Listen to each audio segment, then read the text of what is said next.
Hello दोस्तों, हम फिर आ गए थे कहानी जुनून तेरे इश्क का, जिसको लिखा है इनायत जी ने और उसका क्रेडिट भी इन्हीं को जाता है। तो दोस्तों, हमारी इस कहानी के पूरे पूरे एपिसोड नंबर आपके 30 हो चुके हैं। हम देखते हैं आने वाले एपिसोड में क्या होता है। शुरू करते हैं एपिसोड नंबर 31 और देखते हैं कहानी में क्या होता है। आशी को जेल में डाल दिया जाता है। थोड़ी देर के बाद आकाश वहाँ आता है अपने लॉयर के साथ और पुलिस इंस्पेक्टर से कुछ बात करता है। उसके बाद आशी से मिलता है। आशी का चेहरा गुस्से से लाल हो गया था। वो गुस्से से उबलते हुए बोलती है, तुमसे एक काम भी ठीक से नहीं होता, मुझे निकालो यहाँ से बाहर। तो आकाश बोलता है, दी आपकी बेल अभी नहीं हो सकती, सारे एविडेंस आपके खिलाफ हैं और कल सैटरडे है और परसों संडे है, तो अभी आपकी बेल नहीं हो सकती, आपको भी यहीं रहना होगा। आशी गुस्से में चीखते हुए बोलती है, निकालो ये से निकालो यहाँ से अभी के अभी, मुझे मुझे तब तक अपनी शक्ल में मत दिखाना, जब तक बेल्स का इंतज़ाम ना कर दो। अब निकलो यहाँ से। आशी के गुस्से को देख के आकाश वहाँ से भागने में ही अपनी भलाई समझता है और वहाँ से भाग जाता है।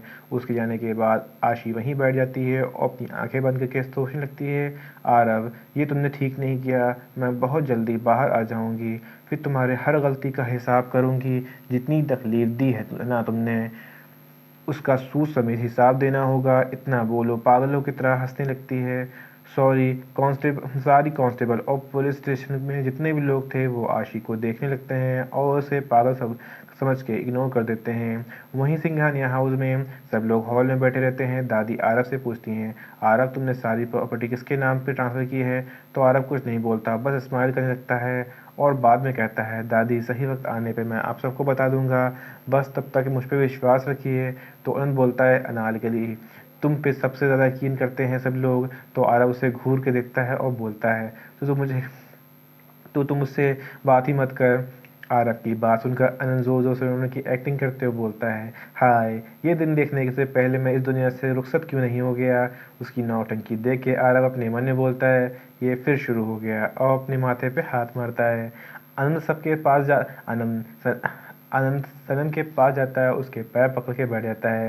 सनम से खुद को छुड़ाने की कोशिश करती है पर कर नहीं पाती। तो अनंत बोलता है, भाभी मेरे प्यार ने तुम भाभी मेरे प्यार ने तो मुझे धोखा दे दिया, क्या आप क्या अब आप भी मुझे छोड़ देंगी? तो सनम बोलती है, अनंत भैया पहले आप उठ जाइए, फिर आराम से बात करते हैं।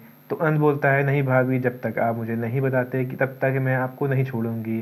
कहीं आपने भी तो अनारकली की तरह मुझे धोखा नहीं दे दिया? मैं छोटा सा नन्हा सा बच्चा इतना दर्द कैसे सहूँगा? मेरा दिल इतने दर्द को अब्जॉर्ब करते करते ब्लास्ट हो गया तो मैं कैसे जीऊँगा? अनंत की नौटंकी देख सब लोग अपना सिर पीट लेते हैं। तभी अनंत को आरव की आवाज़ सुनाई देती है, अभी के अभी ये नौटंकी बंद कर, नहीं तो मैं तुम्हें अभी उठा के घर के बाहर फेंक दूंगा, समझे? आरव की बात सुन के अनंत दौड़ता हुआ उसके पास आता है, उसके पैरों के पास बैठ जाता है और अपना मुंह उस एक छोटे की बच्चे की तरह बना के बोलता है, अब यही देखना बाकी रह गया था, पर कोई बात नहीं। मोहब्बत मोहब्बत ने तुझे तेरा सनम मोहब्बत मैं तुझे तेरा हर सितम मंजूर है। और नकली आंसू निकाल निकल आते हैं। तो आरब खड़े हुए बोलता है, अनंत नौटंकी बंद करो वरना मुझसे बुरा कोई नहीं होगा। तो अनंत बोलता है, तुझसे बुरा कोई हो ही नहीं सकता अनारकली, तुमने आज मुझे पाया कर दिया। और वहाँ से उठकर जाने लगता है और जम जाकर सनम के गले लग जाता है। अनंत को सनम के गले हुए देख के आरव को बहुत जलन होती है, उसे बहुत तेज़ गुस्सा आ जाता है। वो जाकर अनंत को सनम से दूर कर देता है। आरव की हरकत देख के सब मुंह दबाए हंसने लगते हैं। तभी अनंत बोल पड़ता है, तो अब तुझे मेरे भाभी से के गले लगाने से भी प्रॉब्लम है? और गाने लगता है, यार यार ना रहा, प्यार प्यार ना रहा।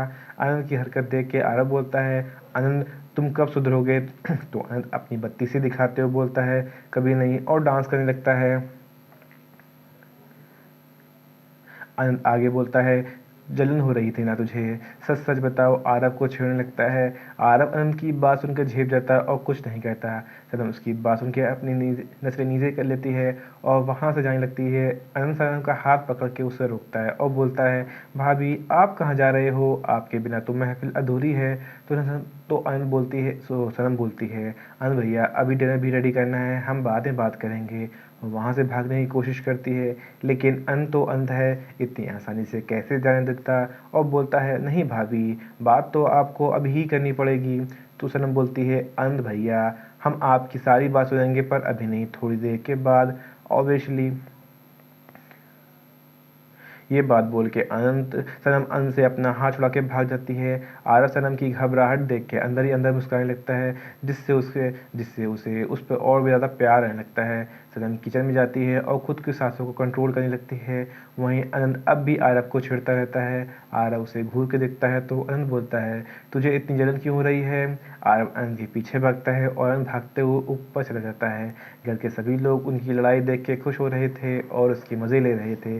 तभी आरव की मौन बोलती है, बीजी ये चूहे बिल्ली का खेल कभी ख़त्म होगा या नहीं? तो दादी बोलती हैं, अब उसकी ज़िंदगी में भी कोई सनम जैसा आ जाएगा तो वो भी अपनी अनारकली की तरह अपने आप सुधर जाएगा। उस बच्चे ने बहुत कुछ सहा है, बस अब तो भगवान से एक ही दुआ है, किसी को जल्द ही इसकी ज़िंदगी में भेज दे जो इसको संभाल सके। थोड़ी देर के बाद डिनर रेडी होता है और घर के सभी लोग डाइनिंग टेबल पे इकट्ठा हो जाते हैं। तभी घर की डोर बजती है और आदिल और प्रिया अंदर आते हैं। तो आनंद बोलता है, अब तेरे आने का टाइम हुआ है, बहुत जल्दी आ गया ना तू? तो आदिल बोलता है, वो मैं थोड़ा बिजी हो था इसलिए देर हो गई। तो अनंत बोलता है, सॉरी ब्रो, मैं भूल गया था कि तेरी तो नई नई शादी हुई है, तू कहाँ बिजी होगा? और उसे आंख मार देता है। प्रिया शर्म से अपनी नज़रें नीचे कर लेती है और सनम के पास जाके खड़ी होती है। तो आदिल बोलता है, तू कभी नहीं सुधरता साले। तो अनंत मुंह दबाते हुए बोलता है, लो भाई कर लो बात, मैं बिगड़ा ही कब था? आरव ने आदिल को आरव ने आदिल और प्रिया को घर आने के लिए बोल दिया था, क्योंकि कल वो सब कुछ लोग क्योंकि कल वो सब लोग कुछ दिनों की छुट्टी मनाने के लिए आरव के फार्म हाउस जाने वाले थे। इसलिए आरव ने आदिल और प्रिया को भी वहीं बुला लिया था। थोड़ी देर में डिनर करके सब लोग अपने अपने रूम में चले जाते हैं। सारा काम खत्म करने के बाद सनम अपने कमरे में आ जाती है। सनम चेंज करने के लिए जाने लगती है कि तभी आरव उसका हाथ पकड़ के चेंजिंग रूम का दरवाज़ा को लगा देता है और उसके सामने खड़ा हो जाता है। सनम आरव की एकदम से की गई हरकत से डर जाती है और थोड़ा घबराते हुए बोलती है, आप क्या कर रहे हैं? और अपनी नज़रें नीचे कर लेती है। सनम साइड से निकलने की कोशिश करती है तो आरव अपने दोनों हाथ उसके अगल बगल रख देता है और उसका रास्ता ब्लॉक कर देता है। सनम आरव से बोलती है, आपको कुछ चाहिए था क्या? तो आरव हाँ में सर जाता है। तो सनम पूछती है, सर आपको क्या चाहिए? तो आरव बोलता है, जब आनंद मुझे चिढ़ा रहा था तो तुम्हें बहुत हंसी आ रही थी ना? तो आरव की बात सुन के सनम की रही सही जो आरव की बात सुन के सनम की सांस ही अटक जाती है। सनम को समझ नहीं आता कि वो क्या बोले। वो चुपचाप वहाँ से खड़ी रहती है और कुछ नहीं कहती। आरव धीरे धीरे अपने हाथ सनम के चेहरे की तरफ बढ़ा रहा था। उसके चेहरे पे आए हुए बालों को कान के पीछे कर देता है। आरव धीमे धीमे सनम के चेहरे की तरफ बढ़ने लगता है और उसके माथे पे किस करता है। उसके बाद उसके दोनों गालों पे किस करता है। सनम डर के मारे अपनी आंखों को कस के बंद कर लेती है। आरव बारी बारी उसकी दोनों आंखों पे भी किस करता है और फिर उसके होठों की तरफ बढ़ने लगता है। तभी सनम की दिमाग की बत्ती जलती है और एकदम से बोलती है, मॉम। आरव की पकड़ सनम से ढीली हो जाती है तो सनम उसे धक्का देती है और चेंजिंग रूम में घुस जाती है और डोर लॉक कर देती है। आरव पीछे मुड़कर देखता है तो वहाँ कोई भी नहीं था। तो वो समझ जाता है कि सनम ने फिर से उसे बेवकूफ़ बनाया। वो चेंजिंग रूम का गेट पीटते हुए बोलता है, सनम ओपन द डोर। सनम दरवाज़ा नहीं खोलती और चुपचाप खड़ी रहती है। तो आरव बोलता है, अभी तुम्हें जितना दूर है भागना है तो भाग लो। कल जब हम फार्म हाउस जाएंगे तब तुम्हारी हर गलती की सज़ा तुम्हें दूंगा, सूद समेत। बी रेडी फॉर दैट बीवी जी। और अपने बालों पे हाथ फेरते हुए बेड पर ले जाता है और थोड़ी देर में ही सो जाता है। थोड़ी देर में सनम भी बाहर आती है, वो भी अपने सपनों की दुनिया में खो जाती है। यहीं पे कहानी का एपिसोड नंबर आपका 31 कंप्लीट होता है। सो दोस्तों, मुझे लगता है वक्त है तो मैं इसी में कहानी का एपिसोड नंबर 32 ऐड करता हूँ और देखता हूँ कहानी में क्या होता है। सब लोग फार्म हाउस पे जाने के लिए निकल जाते हैं सिवाय अनंत के। उसे कुछ काम था तो वो शाम को फार्म हाउस जाने वाला था। सब लोग अपने फार्म हाउस से पहुंच जाते हैं। ये फार्म हाउस शहर से बाहर बना हुआ था, बहुत ही शांत जगह पर। यहाँ पर बिल्कुल शांति थी, लेकिन फिर भी उस इलाके में एक अजीब सी धुन सुनाई पड़ती थी। उस फार्म हाउस के चारों तरफ हरियाली ही छाई हुई थी। सनम और प्रिया दोनों की आंखें सब देख के चमक उठती हैं, क्योंकि बाकी सब लोग तो पहले भी वहाँ जा चुके थे सिवाय प्रिया और सनम के। प्रिया और सनम के चेहरे पे आते हुए मुस्कुराहट देखकर आदिल और आरव का चेहरा अपने आप ही खिल उठता है। सब लोग अंदर जाते हैं तो घर में रहने वाले केयरटेकर आकर उनका सामान उठा लेते हैं और उनके उनके रूम में पहुंचा देते हैं। फार्म हाउस आते वक्त दोपहर हो गई थी और सबको भूख लग रही थी। तो सनम और प्रिया सब लोग के लिए डिनर रेडी करते हैं। और उसे खाने की मेज़ पर लगा देते हैं। अचिता और अर्नब खाने पे टूट पड़ते हैं जैसे बरसों के बाद किसी ने खाना नसीब हुआ हो। सब लोग उनकी हरकतों देख के अपने आप को हंसने से रोक नहीं पा रहे थे। थोड़ी देर बाद सब लोगों ने लंच ख़त्म हो जाता है। वहीं अनंत भी ऑफिस से फार्म हाउस आने के लिए निकलता है। उसे आज अपने सिर में बहुत देर से उसे वहीं आनंद भी ऑफिस से फार्म हाउस के लिए निकल जाता है। उसे आज अपने सिर में बहुत तेज़ दर्द हो रहा था, तो सर दर्द की दवाई लेने के लिए एक मेडिकल स्टोर पे बाहर अपनी गाड़ी रोकता है। आनंद की दवाई लेकर बाहर आ आनंद दवाई लेकर बाहर आ रहा होता है, तभी वो किसी लड़की से टकरा जाता है। उस लड़की का सारा सामान नीचे बिखर जाता है और सामान को देखकर आनंद की आंखें बड़ी बड़ी हो जाती हैं, क्योंकि उस सामान में सैनिटरी पैड के पैकेट थे जो बिखर गए थे। आनंद सामान को घूर घूर के देखने लगता है, तो वो लड़की आनंद के सामान को घूरता देख के नीचे झुक के अपना सामान उठाने लगती है। वहीं आनंद को बहुत एम्बेरसमेंट फील हो रही थी। उस लड़की से भी ज़्यादा वो लड़की जल्दी जल्दी अपना सामान समेटती है और अपना बैग में डालती है। आनंद अब भी वहीं खड़ा हुआ देख रहा था। उस लड़की को आनंद का घूरने से और ज़्यादा गुस्सा आने लगता है, तो वो आनंद के सामने खड़ी होती है और बोलती है, और ओ उजड़े हुए चमन आखिर ओ उजड़े हुए आखिरी चमन, आज तक किसी लड़की के सैनिटरी पैड खरीदते हुए नहीं देखा क्या? अनंत उस लड़की की बात सुनकर होश आता है और उसकी तरफ नज़र उठा के देखता है, तो देखता ही रह जाता है। अनंत एक बार फिर से अपने होश खो बैठता है। उस लड़की को घूरने लगता है। अनंत उसके चेहरे में ही खो गया था। अनंत के घूरने से उस लड़की को चिढ़ होने लगती है और गुस्से में आके उसके थप्पड़ मार देती है। अनंत उसके थप्पड़ से होश में आता है और बोलता है, ये क्या किया तुमने? तो वो लड़की बोलती है, जो अभी तुम कर रहे थे। इतनी देर से उसका जवाब दिया है इतनी देर से तो उसका जवाब दिया मैंने। तो आनंद बोलता है, मैं क्या कर रहा था? तो वो लड़की कहती है, इतनी देर से कभी मेरे सामान को कभी मुझे घूरे जा रहे हो, आज से पहले किसी लड़की को नहीं देखा और ऊपर से बोल भी रहे हो कि क्या कर रही हो। वो लड़की आगे बोलती है, मैं तुम जैसे सड़क छाप रोमियो को बहुत अच्छे से जानती हूँ। लड़की देखी नहीं, उसके पीछे राल टकराने के बहाने ढूंढते रहते हो।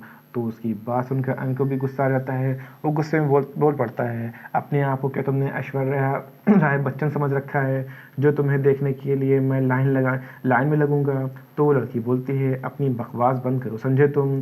तो अनंत बोलता है, एक तो तुमने मुझे थप्पड़ मार दिया और ऊपर से बकवास भी मैं ही कर रहा हूँ। उन दोनों का शोर सुन के वहाँ भीड़ इकट्ठा होती है। उनमें से एक अंकल जी निकलते हुए बोलते हैं, बेटा क्या हुआ, तुम दोनों झगड़ क्यों रहे हो? तो लड़की अपने मन में कुछ सोचती है और अनंत की तरफ एक डेविल स्माइल पास करती है और फिर ज़ोर ज़ोर से रोने की एक्टिंग करते हुए बोलती है, अब मैं आपको क्या बताऊं अंकल जी, मैं लुट गई, बर्बाद हो गई। अंत उस लड़के की एक्टिंग देख के अपनी आंखें फाड़ के उसे देखने लगता है, जैसे कह रहा हो, क्या बकवास कर रही हो तुम? तभी भीड़ से एक आदमी आगे आते हुए बोलता है, बेटा ऐसा भी क्या हो गया जो तुम इतनी ज़ोर ज़ोर से रोए जा रही हो? तो लड़की बोलती है, अब मैं क्या बताऊं आपको, मेरी 1 महीने से पहले ही शादी हुई है उनके साथ। अब मैं आपको क्या बताऊं, मैं मेरी एक महीने पहले ही शादी हुई है उनके साथ। ये मेरे पति परमेश्वर हैं। और उसकी ओर देखते शर्माने लगती है। मेरे पति को शादी के बाद ही अपने ऑफिस का किसी ज़रूरी काम से 1 महीने के लिए लंदन जाना पड़ा, तो मेरे पति मुझे छोड़ के लंदन चले गए थे। कल रात कोई लंदन से वापस आए तो नहीं कल रात कोई लंदन से वापस आए तो उन्होंने मुझे फर्स्ट नाइट बनाने के लिए कहा, और इतना बोल के वो शर्मा लगती है। तभी भीड़ में से एक आंटी जी आगे आते हुए कहती हैं, तो इसमें कौन सी बड़ी बात हो गई बेटा, ये तो तुम्हारे पति का अधिकार है। तो लड़की बोलती है, आंटी जी बात तो वहीं अटक गई, अब मैं आपको क्या बताऊं, आप तो जानती ही हैं लड़की की हर महीने होने वाली प्रॉब्लम को अच्छे से।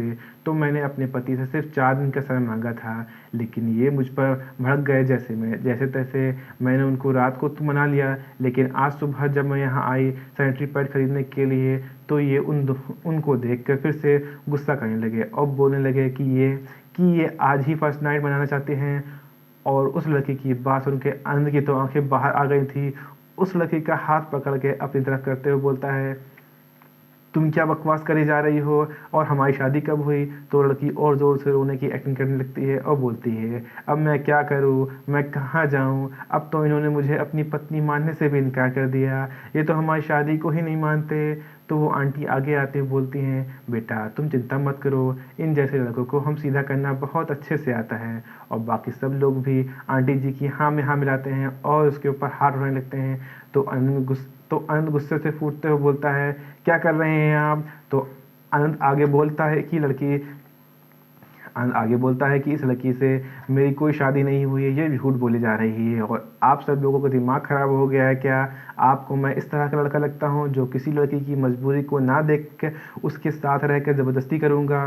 तो अंकल जी बोलते हैं, बेटा शरीफ घर के लड़के इस तरह अपनी पत्नी से रोड पर लड़ाई नहीं करते। अनंत गुस्से में उबलते हुए बोलता है, ये मेरी वाइफ नहीं है, आपको समझ नहीं आ रहा, ये नौटंकी कर रही है। अच्छा, अब तुम्हें मेरा सच भी नौटंकी लगने लगा? तो वो लड़की कहती है और उस आंटी के गले लग जाती है, रोने लगती है। अंध को उसकी बात सुन के और भी ज़्यादा गुस्सा आता है और गुस्से से उस लड़की की ओर बढ़ने लगता है कि तभी भीड़ में से उस आदमी के एक आदमी सामने आता है और बोलता है, अच्छा देखो देखो तो इसके तेवर, अभी तो हम सब हैं यहाँ, तो ये सब अपनी पत्नी से इस तरह पेश आ रहा है, जब कोई नहीं रहता होगा तो पता नहीं कितने जुल्म करता होगा। अंध गुस्से से फूटते हुए बोलता है, ये मेरी वाइफ नहीं है, आपको समझ क्यों नहीं आ रहा? तो ये एक आदमी गुस्से से आगे बढ़ता है और बोलता है, हमें तो समझ नहीं आ रहा, चलो तुझे ही हम समझा देते हैं। तो और अनंत की कुटाई शुरू कर देते हैं। सब लोग मिलकर अनंत को मारने लगते हैं। वो लड़की उनको अनंत का मारता देख के उन्हें रोकने की कोशिश करती पर कर नहीं पाती। अब उसे डर लगने का था तो वो चुपचाप वहाँ से निकलने की भलाई समझती है और भाग जाती है। अनंत एकदम गुस्से से चिढ़ता है और बोलता है, बस करो सब लोग, तुम लोग जानते भी हो मैं कौन हूँ। और वो लड़की मेरी सो कॉल्ड बीवी भाग गई, देखो तो कहाँ गई, जिसके लिए आप लोग इतनी देर से मुझे मारे जा रहे हो, देखो एक बार। सब लोग अनंत की बात सुनकर इधर उधर देखते हैं और उस लड़की को ना मिलने पर शर्मिंदा होते हैं और अनंत को सॉरी बोल के निकल जाते हैं। अनंत भी थोड़ी देर में अपनी टूटी हुई हालत लेकर निकल जाता है। वहीं दूसरी ओर फार्म हाउस में सब लोग गार्डन में बैठे चाय पकौड़े खा रहे थे कि तभी अंदर कार आके रुकती है और उसमें से एक पतली सी लड़की कर्ली हेयर वाली बाहर आती है, जिसको देखकर अचिता एकदम से बोलती है, सिया दी, और भाग के उसके पास जाती है, उसे गले लगा देती है। आदिल भी सिया को देख कर उसके पास जाता है और बोलता है, कैसी है मेरी छोटी? तो सिया आदि गले लग के बोलती है, मैं बिल्कुल ठीक हूँ भैया, पर मैं आपसे बहुत नाराज़ हूँ, आपने मेरे आने का वेट भी नहीं किया और शादी भी कर ली। तो आदिल बोलता है, एक बार तू अंदर चल के मिल तो सही अपनी भाभी से, तेरी सारी नाराज़गी दूर हो जाएगी। वो तो मिलने पे ही पता चलेगा, सिया बोलती है और आनंद जाके सबसे मिलती है और फिर पिया और सनम से भी मिलती है। फिर आदिल को ऑब्जर्व के एक सेकेंड फिर आदिल ओबराय के पास जाके बोलती है, भैया मैं आप दोनों से बिल्कुल भी नाराज़ नहीं हूँ, मुझे भाभी बहुत पसंद आई। उसके बाद सब लोग वहीं बैठ के उसी के बारे में बात करते हैं। थोड़ी देर में अंदर वहाँ अपनी टूटी हुई हालत लेके आता है, उसको देख के सब लोग उसकी तरफ जाते हैं और उसकी हालत देख के बारे में पूछते हैं। तो बताता है, पहले मुझे अंदर जाके बैठने तो दो या मुझे यहीं रखने का इरादा है। सब लोग उसे अंदर ले आते हैं और सोफे पर बिठाते हैं। तभी सिया किचन का से सनम और प्रिया के साथ बाहर आती है और अनंत भी अपनी नज़र उठा के देखता है और ज़ोर से चिल्लाता है, तुम। और यहीं पे कहानी का एपिसोड नंबर आपका 32 कंप्लीट होता है। सो दोस्तों, आपको एपिसोड नंबर 32 कैसा लगा हमें कमेंट करके ज़रूर बताइएगा। सो दोस्तों, हमारी गलती है, मैं आपकी एपिसोड पूरी तरह से डाल नहीं पा रहा था, थोड़ी प्रॉब्लम चल रही थी क्योंकि मैं अब एपिसोड बना नहीं पा रहा था, क्योंकि जहाँ मैं काम करता हूँ वहाँ थोड़ा ज़्यादा लोड आ गया था, जिसकी वजह से मैं इस वर्क पर बिल्कुल फोकस नहीं कर पा रहा था। मैं पूरी कोशिश करूँगा कि आपको अब रमज़ान से पहले तक जितने भी मैं कोशिश करूँगा पूरी कहानी डाल दूँ। उसके बाद कहानी ईद बाद मिलेगी। मैं पूरी कोशिश करूँगा कि रमज़ान 22 तारीख को शुरू हो रहे हैं, तो 21 तारीख तक जितने भी एपिसोड हो सकते हैं मैं सारे एपिसोड डालने की पूरी कोशिश करूँगा। तब तक के लिए हम फिर मिलेंगे एक नई एपिसोड के साथ। तब तक के लिए मुझे इजाज़त दीजिए। धन्यवाद दोस्तों।